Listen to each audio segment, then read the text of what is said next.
Hi, yes, I'm Jamie from Gorwel. We opened our farm gates for the first time last year, and you can see from the picture there that it was well attended by everyone that was in our community. Actually, I suppose that's one of the things that I really wasn't sure about when we when we decided to do Open Farm Sunday, was whether people would come, because we live in rural West Wales, and my perception was that surely everybody has a connection with agriculture and everybody knows what goes on farms. So why would they want to come and visit one? But I've spoken to lots of people who assured me that it didn't matter how basic the day was. For visitors, it was something different to do. And for us, it was an opportunity to share our story. So we decided to take the plunge, and I'm so glad we did. Can we move on to the next slide, please? So what we did with the 120 visitors that turned up, we showed them our cows. We're a dairy farm. Mixed farm, I suppose. We've got dairy cows and beef and sheep, plus a few chickens, just eggs for the house, and some pigs. So we did milking demonstrations. People were able to sit in a tractor and look at static machinery displays. We had a very simple nature table with binoculars, and people really enjoyed the opportunity to just use binoculars and be outside looking at birds, looking in the hedgerows, and looking to the distance, I suppose. People were able to pet lambs or sheep, calves and pigs. We did self-guided tours using information boards which were supplied by Open Farm Sunday, and particularly by Arla, because we sell our milk to Arla and they were one of the main sponsors. We also did some very simple things, like we had a used fleece had already been shorn, and just the fleece on a table for people to touch. We borrowed some animal skulls from a gamekeeper, and we had horns and things. Again, just things that people perhaps wouldn't have the opportunity to see every day. We had the Arla tasting table, which was fantastic, because after people had come out from seeing the cows being milked in the parlour, as long as they swung by the wash hand station, they were able to go and taste some of the products that our milk is turned into. And it really helps give them an association, I suppose, between what happens on a farm in West Wales and what they go to the supermarket and see on the shelves. I also gave away as much free information as we possibly could. So I went to places like Hubby Cymru, our levy board, and AHDB to get some of the resources that they use in the local shows. So it was not only freebies for kids, but there were recipe books for adults as well. And everyone was so grateful and pleasantly surprised when there was no charge and they could go home with a goodie bag and it was all for free. We did a small cafe and people were able to buy tea and coffee, and what we actually did was cook pancakes on the day. Because we're a dairy farm and we have a few chickens, we were able to show the raw ingredients and then give them another finished product, I suppose, which helped again with that association with food and farm. So overall, I think everyone that came had a really good day out, and I'm now turning my mind to what we might potentially do differently this year, because we're certainly going to do it again. Top of the list is to take more photographs. On the day, it's just so busy and you're split between so many conversations that you forget to take photographs. So I'm going to give somebody the specific job of taking pictures on the day. And register people on arrival. We know we had a minimum of 120 people because we sat down and wrote a list of all the people that we know attended. But actually, a farmyard environment is very difficult to keep track of everybody. It's an open area. They were able to walk through the fields. So it didn't feel like we had that many people here all at one time. But what we need to do really is register people so that we know how many attended throughout the day next year for certain. And probably the best way to do that is to actually create a bottleneck at the entrance so that nobody can sneak in. I'm going to do tours at advertised times this year. I felt my time was split between lots of half conversations, and I want to make sure that everyone goes home having had their questions answered, and they get some one-to-one time with me and my partner, because we're the ones that know the story of this farm. We need to ensure that key people are available to answer specific questions. So although we had lots of help last year, and that was fantastic, we're going to have to give probably a little more consideration to where we put specific people in terms of what jobs we ask them to do. We had roped in local farmers to help, but obviously a sheep farmer, for instance, can't necessarily answer the questions around the dairy cows, although obviously they were well-informed people. So I want to make sure that people are, well briefed on what we expect of them on the day. It can be quite difficult. You're asking people to volunteer their time, and then you're sort of bossing them around a bit, I suppose. But it's really quite important that everyone knows what's expected of them. And I really hope that we can entice all of the people that came last year to come back again. And I suppose that's a huge unknown. Will people think that they've been once, they won't come back again? So we're organising a range of different activities, things that I hope we can advertise, that any visitors who came last year will realise that it's a different event, and although there'll still be the core things which are the same, the petting the animals, meet the farmer, see cows being milked, that there will be different things as well. So at the moment I'm planning a welly wanging competition. We are hoping that we'll do real racing, so farmers can so visitors can have a taste of what farmers have to do when they're fencing. So the geared reels that we use, people will have to wind in a designated distance of fencing as quickly as they can. And I've also roped in a local baking school who are going to come along and make dough with people, and we'll be able to hopefully cover grain through to flour through to bread. We won't actually cook the bread because I've got concerns that we'll have people who have been petting animals not wash their hands properly and end up needing dough. But the sentiment is there, and we want to show the full story. I suppose that's one of the concerns I had of doing Open Farm Sunday in Wales before we did it, was do we have enough to show people? Because all of our farm is down to grass, and I've heard lots of fantastic stories about people showing all their crops, and I was a bit concerned that grass wasn't good enough, but I was completely wrong. There's so much that we can show people on a pastoral farm in Wales, but we can also make connections with what happens in other systems as well. So that's how I'm hoping to bring in the arable side of things this year. So I think we've got some photographs coming up of our open day last year. You can see the nature table there, and actually I was just going to draw your attention to that. We were short on tables, so we used things like water troughs with wooden boards over the top of them, all of which were perfectly functional, gave it quite a rustic feel, and it actually allowed us to have other conversations as well. So we were able to talk by the trough about meeting the needs of cows, for instance, and the volume of water required. So I suppose my advice there is don't be scared of going rustic. People are coming to visit a farm, so that's what they want to see.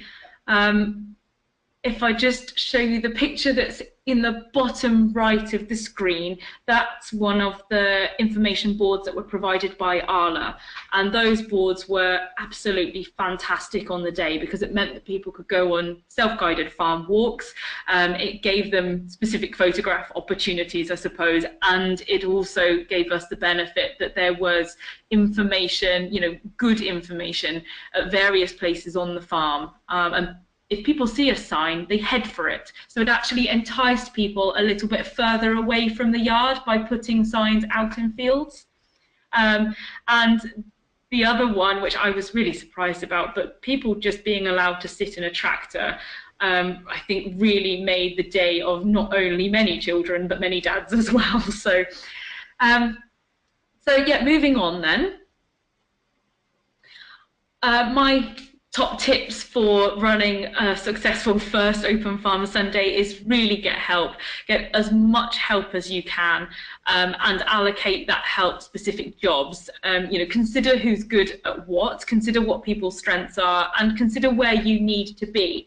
I did feel that I did waste some time myself on sort of fetching and carrying type jobs, when really on the day my time might have been better actually engaged in talking with visitors.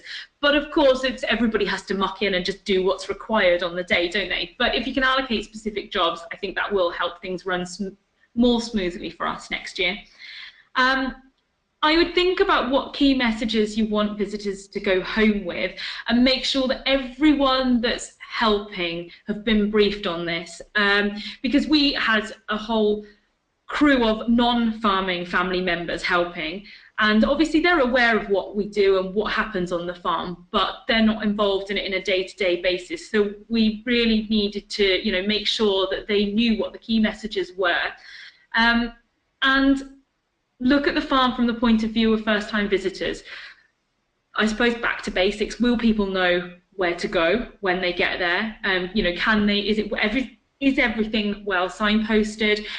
Is the car parking obvious? Do they know where they can and can't go? But also think about the fact that you haven't got a second chance to make a first impression. So you want people to come and be wowed when they first arrive, with, you know, the range of activities that they can do, the things that are on offer on the day, and where they can go. So again, I don't mean to repeat myself, but it's so important to familiarise everybody with what's expected on the day, but also with all of the resources and what people can do. We did have a couple of helpers who were slightly later arriving last year when we did Open Farm Day, and they perhaps weren't as sure whether people were allowed to go into the fields or whether they were allowed into particular sheds. And also, really, I'd advocate that everyone involved in helping has a copy of all of the leaflets, anything that you're giving to visitors, so that they know what people can take with them, and they can actually, you know, advertise those to people who are there. As with everything, it's all in the planning. You have to do whatever you can before the day, and there's always a list of jobs that you can't do until the very last minute. So for instance, for us, we're a dairy farm. We wanted to do a final clean of the milking parlour after milking on the morning of the day. There's certain things that have to be done last minute, but you need to be super organised, keep track, keep a list of what needs to be done at last minute. And be aware that visitors might arrive early. I think that's one of the things that really surprised us. We advertised a start time for the event, and people just arrived dead on time and flooded in. It all started incredibly quickly, and I think I rather expected that it would start a bit slower than it did. So be ready. So the second page of top tips, really sort of make the most of the resources that are provided. There's so much there, and they are fantastic. You know, they're very visitor focused. But also think about what else is available. I approached Hubby Cymru, and they were able to provide a whole load of bilingual resources. And I also approached AHDB Dairy or AHDB Llaeth, and they gave us a load of Welsh language resources too. Things that they use in schools, or things that they use in shows like the Royal Welsh, or when they go round with their sort of consumer-focused things. So I was able to give out recipe books and posters and things, and I even had teachers coming asking were they able to take posters away with them, because I'd got sort of schools resources from AHDB, which were fantastic. Consider who else might be happy to help. So we roped in the local vet, we roped in lots of farming friends, and one thing I'd really love to do this year is to get a teacher along, because obviously they are professionals at communicating with children, and they'll probably be able to make links with what children learn in the classroom and show how that's happening, you know, in the real world. One of the things that really helped put my mind at peace, I suppose, when we were doing all of the planning, was the positive conversation that we had with the insurance company, the support from Leaf in terms of providing the risk assessment, etc. Those were things that were probably concerns for me in the run-up to the event, but as soon as I saw all the documentation, I felt completely comfortable with what was happening. So that was that was great. So for us, the highlights, well, what an amazing excuse to have a deep clean on the farm and a deadline for it. Delivering the invitations for me was actually a really, really positive experience. I physically went round myself and knocked on doors of people in the village. So even if they didn't actually come down on the day, I was able to say that, you know, we were opening our farm gates and it was a free day out and that we wanted to put something on for the community. And everyone was so positive about that. It was lovely. And we had people sending their apologies where they couldn't make it on the day, but they felt that it was such a positive thing to do for the community. Unfortunately, our village doesn't have a shop or a pub or anything, so there's no natural place for people to convene, and we really felt that we'd created an event for the community. Even farmers, you know, sort of farming neighbours attended on the day, came down, and they just said to us, it was great to see the neighbours. It was great to dedicate an hour or two to just talking to people that they live actually very close by to, but don't actually see very regularly. And there's a whole list of really special moments with individuals on the day. One little girl asked us, was the slurry tank, was that where the dolphins lived?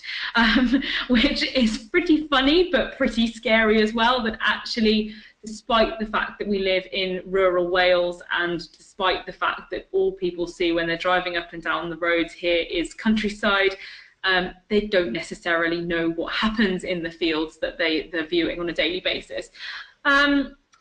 But just seeing people's faces when they were meeting animals, or seeing the wonder of the fact that an egg comes from a chicken, and seeing milk come from cows, was really special. And the feedback was fantastic. We've had people saying thank you, you know, still saying thank you a year on. We had cards, people saying thank you. So it was a hugely positive experience for us. And it gave us ongoing engagement with the community. We have done some building work here in recent years, and I suppose people don't know what happens inside sheds. So the village sort of looks over our farm, and they've seen all of this construction, and they see the traffic, and they see that we're busy, busy, busy, but they don't necessarily know what we're busy doing. So actually offering people the chance to come in and see why we've had to put new buildings in, and show them the level of technology on the farm, show them the plate meter, for instance, that we're measuring grass. That created quite a lot of wonder.